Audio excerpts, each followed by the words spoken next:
Welcome to POSTCAST. David Locke along with Ron Boone as we get situated here at the Talking Stick Resort. The Jazz blowout win over the Phoenix Suns tonight. The final score 120-102. And the first question, Ron, you've got to ask, the Jazz forced 31 turnovers. How much was this Jazz defense? How much of this was just dreadful offense by Phoenix? Well, your defense is going to create problems if you're in the right spots, and then the Phoenix Suns was trying to make plays that they not capable of making. I mean, young players getting up in the air with nowhere to pass the basketball. I mean, those are the type of things that the Phoenix Suns was responsible for. The Jazz positioning on defense and being in the right spots, aggressively getting deflections that lead to turnovers, that type of thing. And again, as we talked before, how many fast break points the Jazz ended up with? 17, but they only had like 5 or 6 there in that first half, even though they was playing fast enough and they were coming up with steals. Jazz had 47 points off turnovers in this game tonight. That was really the story. The other good side for the Jazz, their defense was active and very good without Rudy Gobert, who did not play today. Derek Favors and Ekpe Udoh started. Favors, I thought, added a pick-and-roll defense and aggressiveness that we haven't seen from the Jazz. Absolutely, and you can just tell now that his legs seem to be very, very strong. We saw him explode a couple of times going to the basket, saw him come up with a block shot, So his legs seem to be, his knee anyway, seems to be strong enough now to the point where we might see something special out of him this year. The other thing that we're seeing is that Ekpe Udoh is really quite a good defensive player. He is, and I got to see him some more. I mean, I know I'm surprised at what I'm seeing, especially with a couple of times he recovered tonight, ended up blocking a shot. I was very surprised with that. But, I want to see him playing against some better talent as well. Yeah, the Phoenix Suns, there was one of our questions we just got in here is, what can you take from this? I'll see who asked that question. Dustin Need said, what can you take from the game for the regular season? And my takeaway is that Phoenix has a real chance to get Luka Doncic with the number 1 pick of this draft. They look terrible. They don't look organized enough right now. They're trying to run, but it's reckless. And they have young players that probably want to run, but they just doesn't seem to be organized enough to play that style of basketball. I just don't like what I'm seeing right now with this team. Maybe they do have a couple of players that are very, very talented, but if you don't have a system, and you and I talk about a system of having something that can get you on the right track of trying to win some basketball games, and maybe a system that can win 20 games for him this year. Got some nice pieces. I mean, that Josh Jackson kid's going to be really good.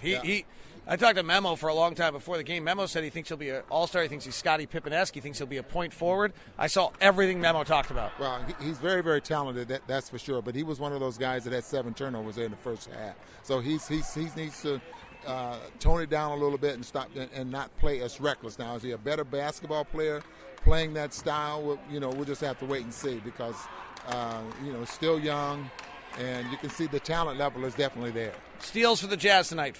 Ingles 4, Favors 3, Udoh 2, Rubio 3, including 1 on the opening play of the game, 1 for Mitchell, 3 for Neto, 1 for Jerebko, Bradley, Cephalosha, Bolomboy, and Naz Mitro Long. Before we get to the questions, the other story is Ricky Rubio had 20 points in the first half of this game. First play of the game, he jumps the passing lane, takes it the other way for a layup. He then hits 3 mid-range jumpers and a 3. He played with incredible offensive confidence tonight. And like I said during the broadcast, you hear so much about Rubio not being a shooter. He can't shoot. But every time he played against us, he seemed to have a pretty good shooting night. Tonight, he was pretty offensive minded. He didn't have 1 assist tonight. He averaged 9.5 assists last year. He didn't have 1 assist tonight. But, okay. Let's go, Rubio. He had 20 points in 14 minutes. All right, let's get to some of our questions on Facebook Live here on the POSTCAST. Tyler Kenny wants to know if the stats have been fixed or are they still inaccurate. I think they were pretty good tonight. And actually, I think it's been a really interesting experience. The NBA rolled these out. They were a disaster. And the NBA came to the broadcast, and the broadcasters came to them. There's been incredible communication. I mean, this is a big, huge behemoth league, and they've really been remarkable in asking broadcasters what they need and things. It's been very impressive from the league. It was a bad rollout, but it was impressive. What can we take away from this game from the regular season from a Jazz standpoint? I think right now, as we said before the ball game, it's what the Jazz are doing, not so much what the other teams are doing. Quinn is so enamored right now with execution. He's with a fast pace, but getting the job done, taking care of the basketball, running good routes, and all of those type of things that will help the Jazz going forward.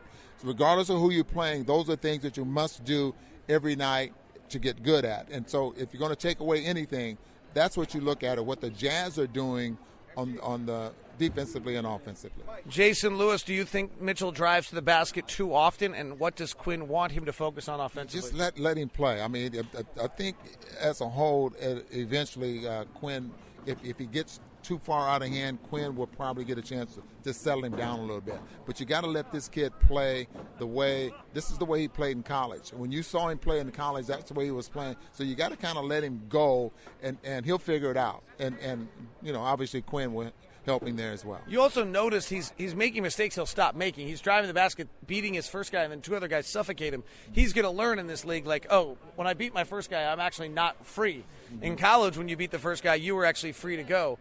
In this league, you're not, and he's going to learn that that's the different game he's playing. And another thing he's going to learn, too, is the driving to the basket and where's the next play. If I'm driving to the basket, okay, if help is here, where's the open man? Instead of getting up in the air, okay, what do I have? I've got to try to find someone. That type of thing on the offensive end. Del Toledo says Rubio's defense is so good. I didn't know he was this good defensively, passing good by everybody as well.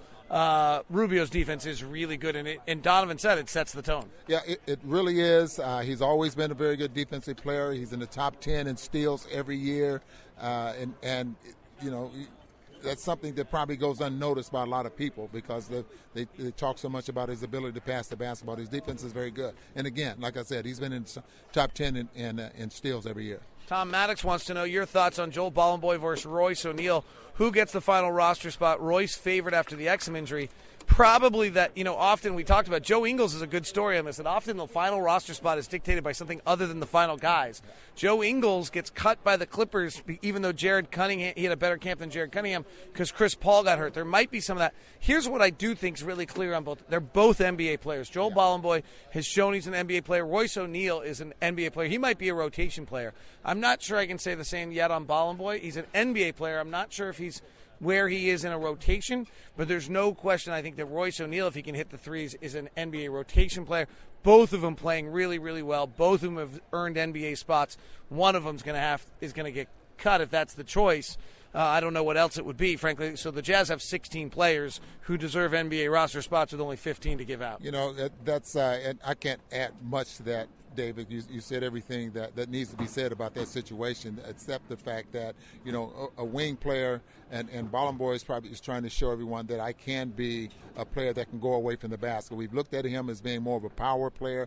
He's very good around the basket, very strong rebounder, but he's trying to show us now that he can do some other things. And just have to wait and see what happened and what Quinn and Dennis thinks is more of a necessity, for what the Jazz need. Final question tonight, because we're running out of time. We got to make a bust. We have more questions, but thank you very much for all those.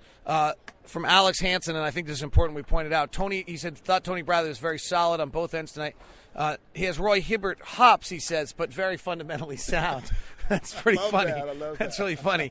What was your thoughts tonight on Tony Bradley, who ended up playing, let me check the final numbers, 15 minutes. He had 13 points. He did have 5 fouls, 6 of 9 for the field. I think he has a long way to go. I think this year is going to be a learning year from him. He has to strengthen up. He has to get stronger. His game is just not – he can't demand minutes right now. I'm going to give myself credit. I thought I summed up his performance tonight perfectly. He showed every single sign of why the Jazz drafted him and are excited and believe in him for the future, while simultaneously showing he's probably not ready for minutes this year. And he was really good. Yeah. But it's a different thing, and those were late in game. Thanks so much, you guys. Great involvement tonight. We look forward to doing this throughout the season with you on Facebook Live after games. Thanks for your questions, and we will come back. This is on POSTCAST, part of Locked On Jazz on the Locked On Podcast Network.